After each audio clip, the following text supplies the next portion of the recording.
नमस्ते बच्चों, welcome to जिज्ञासा ऑनलाइन क्लासेस। तो आज हम पढ़ेंगे connection between digestion and respiration. Mostly हम क्लासेस में क्या पढ़ते हैं, डाइजेशन वाला पार्ट पढ़ लेते हैं। हमको पता है जो फूड है वो कैसे ब्रेक डाउन होता है सिंपल फॉर्म में। अब सिंपल फॉर्म में जब फूड ब्रेक डाउन हो गया, हमको पता है वो देन ब्लड में एंटर कर जाता है। अब ब्लड में जाने के बाद वो एनर्जी रिलीज कैसे करता है, रेस्पिरेशन के थ्रू। यहाँ पर सारे बच्चे कंफ्यूज हो जाते हैं। तो ये पार्ट हम डिटेल में पढ़ेंगे इस वीडियो के थ्रू। तो चलते हैं हम स्टार्ट में डाइजेशन की तरफ। तो सबसे पहले हम ड्रॉ करेंगे हमारा डाइजेस्टिव सिस्टम।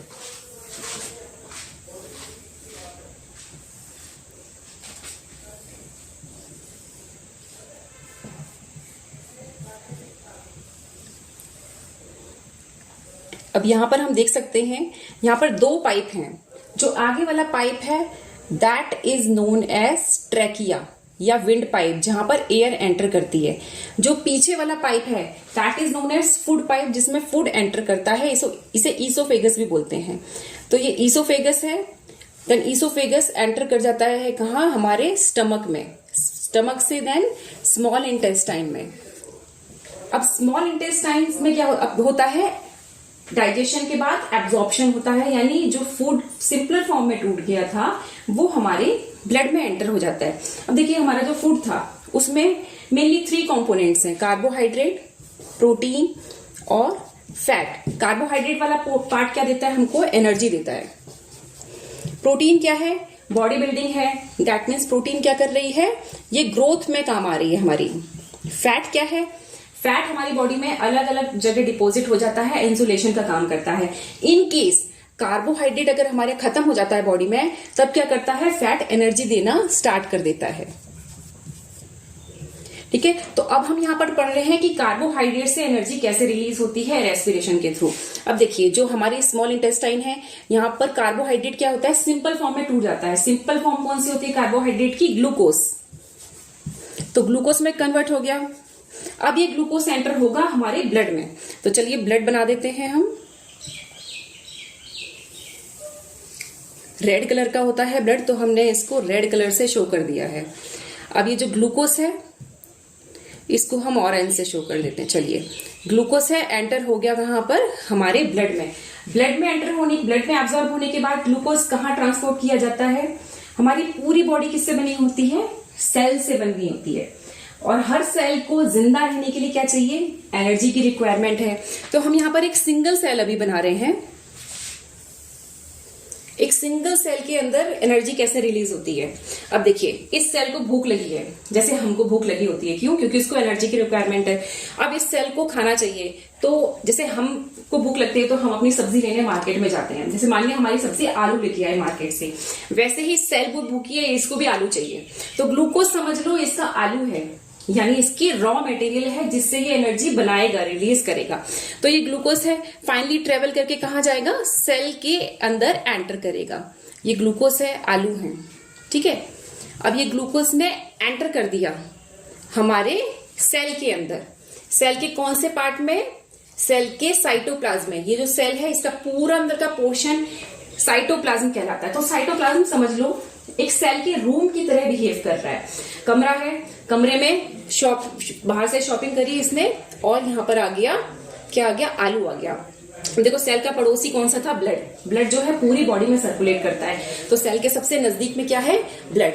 तो सेल को जब भूख लगी थी तो इसने ब्लड से बोला था कि प्लीज मेरे लिए सब्जी लेके आ जा, आलू लेके आ जा, या कहूँ ग्लूकोज लेके आ जाओ। तो फटाफट ये ब्लड भाग गया और हमारे डाइजेस्टिव सिस्टम में से जो ग्लूकोज है वो लेके इसको ट्रांसपोर्ट कर दिया। अब ग्लूकोज इसके पास है।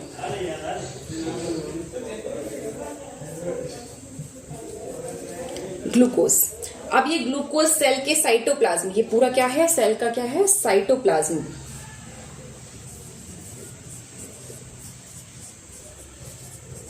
साइटोप्लाज्म में किस में कन्वर्ट हो जाएगा, इस ग्लूकोज को छोटे छोटे पीसेस में। अब देखो, सब्जी आलू आ गई। अब आलू हम डायरेक्टली खा तो नहीं जाएंगे, डायरेक्टली एनर्जी तो नहीं आ जाएगी उससे। हम क्या करेंगे, सबसे पहले आलू को रूम में बैठ के चॉप कर रहे हैं, यानी साइटोप्लाज्म में जो ग्लूकोज है उसको कन्वर्ट कर दिया हमने छोटी छोटी फॉर्म में, सिंपलर फॉर्म में। आलू छोटे छोटे टुकड़े हो गए आलू के। अब इस फॉर्म को हम क्या बोलते हैं, इसको हम बोलते हैं पायरूवेट।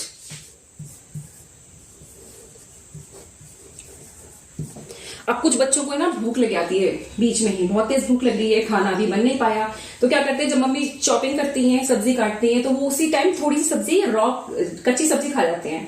ठीक है, तो वैसे ही सेल को एनर्जी की बहुत रिक्वायरमेंट थी, तो थोड़ा सा पायरुवेट इसने खुद यूटिलाइज कर लिया। यानी ये जो पायरुवेट है ये बहुत कम अमाउंट में एनर्जी देता है, यानी 2 एटीपी मॉलिक्यूल्स जो है यहां से रिलीज हो गए, इतनी ही एनर्जी इसने पायरुवेट से ली। अब ये जो पूरी साइकिल चल रही थी, that means the conversion of glucose into pyruvate, this is known as glycolysis.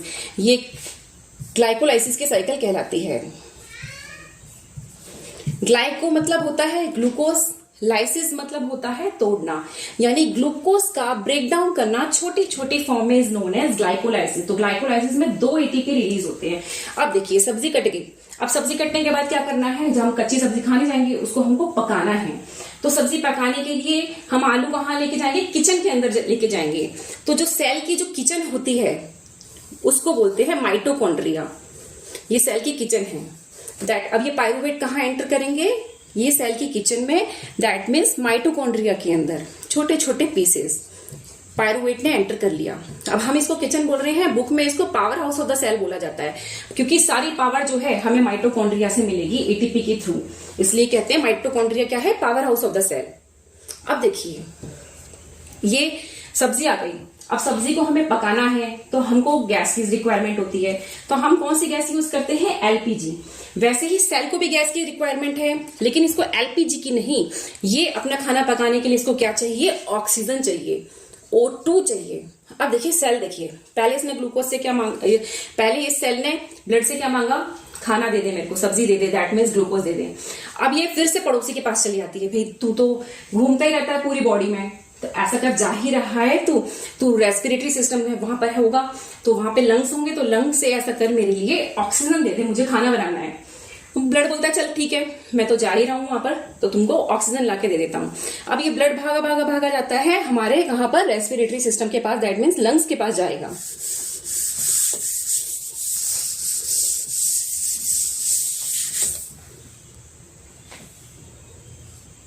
अब देखिए आगे वाला पाइप जो था इसको हम बोलते हैं ट्रैकिया। तो नॉस्ट्रिल्स है, नॉस्ट्रिल से एयर एंटर करेगी यहाँ पर, देन ट्रैकिया में, ट्रैकिया जो है फर्दर हमारी 2 पार्ट में डिवाइड हो जाता है, इसको बोलते हैं ब्रोंकस। तो ब्रोंकस जो है हमारी दोनों लंग्स के अंदर एंटर हो जाता है, left lung and right lung. अब ये ब्रोंकस जो है ये फर्दर इसकी और डिविजन्स हो जाती हैं, इसका डायमीटर थोड़ा बड़ा था, फिर इसका डायमीटर थोड़ा कम हो जाता है, पतला हो जाता है, ये पाइप लाइक स्ट्रक्चर, ये है bronchus.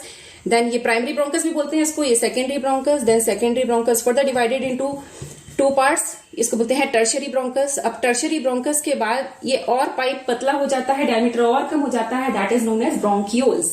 Primary bronchus, secondary bronchus, tertiary bronchus, then bronchioles. अब एक चीज देखिए कि यहाँ पर रिंग्स मैंने बना रखी है, ये सी शेप रिंग होती हैं, पीछे से जो है ओपन रहती हैं। तो ये सी शेप की कार्टिलेज की जो रिंग है ये खाली हमारे टर्शियरी ब्रोंकस तक होती है, ब्रोंक्यूल्स में एब्सेंट होती है। अब ये ब्रोंक्यूल्स जो है वो finally sac like structure, balloon shape के स्ट्रक्चर में ओपन होता है, that is known as alveoli. Alveoli is the main site for exchange of gases. अब एल्वियोलाई से ही गैसेस का एक्सचेंज हो रहा है बिटवीन लंग एंड ब्लड। अब देखिए ऑक्सीजन जो है, ऑक्सीजनेटेड ब्लड है तो उसको हम रेड कलर से शो कर देंगे। तो यहां से ऑक्सीजन गई O2, तो ऑक्सीजन जा रही है जा रही है जा रही है, देन यहां पर ये फेरिंग्स वाला एरिया होता है जहां पर फूड और जो है हमारा एयर कॉमन पासेज होता है दोनों का। फूड जो है वो यहां से जाएगा पीछे वाले पाइप में और एयर यहां से जाएगी आगे वाले पाइप में। तो ऑक्सीजन ये वाला पोर्शन कहलाएगा फेरिंग्स। अब फेरिंग्स से गई ये हमारे ट्रैकिया के अंदर, देन ट्रैकिया के अंदर ऑक्सीजन फिर गई हमारे primary bronchus, secondary bronchus, tertiary bronchus, bronchioles, and then इसने ऑक्सीजन ने एंटर कहाँ कर लिया, हमारी एल्वियोलाई के अंदर। अब एल्वियोलाई से ब्लड जो है ऑक्सीजन मांग रहा है, अब ये ऑक्सीजन कहाँ चली जाएगी, ब्लड के अंदर, क्योंकि हमारी सेल को खाना बनाने के लिए ऑक्सीजन की रिक्वायरमेंट है, वो बहुत टाइम से भूखी बैठी हुई है। अब ये ऑक्सीजन को ट्रांसपोर्ट कर देता है O2। O2 कहाँ चली जाएगा, हमारे माइटोकॉन्ड्रिया के अंदर। अब इन प्रेजेंस ऑफ ऑक्सीजन ये जो पायरुवेट है ये एनर्जी रिलीज करेगा। अब यहां पर एनर्जी का रिलीज होता है। अब एनर्जी मिल गई, सेल जो है एकदम हैप्पी हैप्पी। खाना खा लिया इसने, ठीक है। अब जैसे हमने भी खाना खा लिया, हम बहुत खुश हो जाते हैं। अब सारा खाना खाने के बाद क्या होता है, अनडाइजेस्टेड फूड है वो हम अपनी बॉडी से बाहर निकालते हैं थ्रू इजेक्शन, ठीक है, डेफिकेशन बोलते हैं उसको। अब सेल जो है इसका भी वेस्ट मटेरियल रिलीज होगा, that is known as carbon dioxide. यानी एनर्जी के साथ साथ ये CO2 कार्बन डाइऑक्साइड भी रिलीज करती है। कार्बन डाइऑक्साइड क्या है, इसका वेस्ट मटेरियल है, यानी इसको अब सेल से बाहर निकालना है कार्बन डाइऑक्साइड को। अब फिर ये अपने पड़ोसी के पास गई, ठीक है, काफी बेशरम है, पहले खाना मांग रही है, फिर ऑक्सीजन मांग रही है, अब तो हद ही कर दी इसने। अब क्या बोल रही है, ये वेस्ट मटेरियल है, ये कूड़ा है मेरा, इसको तो लंग्स को दिया, वो बाहर फेंक देगा। अब ये ब्लड को पहले तो गुस्सा आता है, भाई इतना सारा काम मैं ही करूं सारा, और अभी कूड़े वाला ऐसा काम भी बताओ, मैं सप्लाई कर रहा हूँ, खाना दिया है इसको, ऑक्सीजन दी इसको, अभी कूड़ा फेंकने के लिए भी बोल रहा है, बट बोलता है ठीक है चलो दे दो। अभी कार्बन डाइऑक्साइड फिर एंटर कर जाती है कहां पर, कार्बन डाइऑक्साइड डीऑक्सीजनेटेड ब्लड है तो हम इसको ब्लू से शो कर देते हैं CO2। अब ब्लड के अंदर कार्बन डाइऑक्साइड एंटर हो गई सेल से, अब CO2 को लेके जा रहा है कहां, एल्वियोलाई को दे देता है। अब कार्बन डाइऑक्साइड एल्वियोलाई से कहां जाएगी, ब्रोंक्यूल्स में, ब्रोंक्यूल्स से टर्शरी ब्रोंकस, सेकेंडरी ब्रोंकस में गई, अब ये यहां से प्राइमरी ब्रोंकस में गई, देन ट्रैकिया में गई, फेरिंग्स से होते हुए ये हमारे नेजल कैविटी या नेजल चैम्बर के अंदर एंटर हुई, एंड देन नॉस्ट्रल्स के थ्रू ये आउटसाइड द बॉडी, ठीक है, हमारी बॉडी के बाहर निकल जाती है। अब ये ऐसा ये जो साइकिल है चलती रहती है। अब देखिए यहां पर जो ग्लाइकोलाइसिस हुआ था ये हमारे सेल के साइटोप्लाज्म में हुआ था, और ये जो माइटोकॉन्ड्रिया है इसके अंदर सबसे पहले यहां पर एक साइकिल चलती है, that is known as Krebs cycle या सिट्रिक एसिड साइकिल भी बोलते हैं। फिर उसके बाद में ये डायरेक्ट प्रोसेस नहीं है कि सीधा पायरुवेट से एनर्जी बन गई, पहले बहुत सारे स्टेप्स होंगे। वैसे भी ये भी डायरेक्ट प्रोसेस नहीं है, ग्लाइकोलाइसिस में जो ग्लूकोज कन्वर्ट हो रहा है पायरुवेट में, उसमें सेवरल स्टेप्स हैं। वैसे ही जो पायरुवेट एंटर हुआ है हमारे माइटोकॉन्ड्रिया के अंदर, इसमें भी बहुत सारे स्टेप्स चलेंगे, पूरी सिट्रिक एसिड साइकिल चलेगी, फिर उसके बाद इलेक्ट्रॉन ट्रांसपोर्ट सिस्टम चलेगा, उसके बाद एनर्जी का रिलीज होता है। और इसमें जो एनर्जी रिलीज होती है माइटोकॉन्ड्रिया से, वो कितनी एनर्जी रिलीज होती है, 36 ATP, यानी काफी लार्ज अमाउंट में एनर्जी जो है वो रिलीज हो रही है। यानी एक पूरी सेल से टोटल कितनी हो गई, 36 माइटोकॉन्ड्रिया में, एंड 2 ATP किससे, ग्लाइकोलाइसिस के थ्रू हमारे साइटोप्लाज्म से, यानी टोटल यानी 38 ATP जो है वो रिलीज हो रही है। अब इस 38 ATP में से 2 ATP ये सेल ये सारे प्रोसेस करने में खुद यूटिलाइज कर लेती है, ठीक है। कुछ एनर्जी रिलीज करने के लिए खुद को भी कुछ एनर्जी चाहिए होती है, यानी कहते हैं ना पैसे से पैसा कमाते हैं, यानी ज्यादा पैसा कमाने के लिए पहले कुछ इन्वेस्टमेंट करनी पड़ती है कुछ पैसे की। वैसे ही इसने 2 ATP जो है वो यूज करके 36 ATP जो है नेट जो है वो 36 ATP रिलीज किए हैं। 38 - 2 दैट इज 36 ATP।